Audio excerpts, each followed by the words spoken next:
దేవునికి స్తోత్రం కలుగునుగాక. అందరూ బాగున్నారా? ఈ భూమి మీద మనం జీవించే జీవితం చాలా స్వల్పమైంది.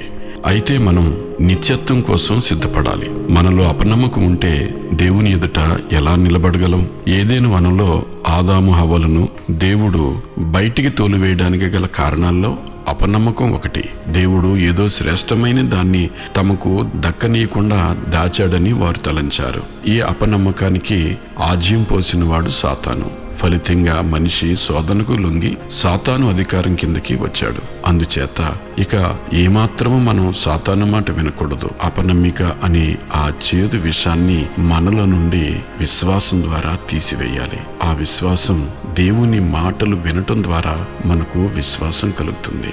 వినుట వలన విశ్వాసం కలుగుతుంది. రోమా 10:17.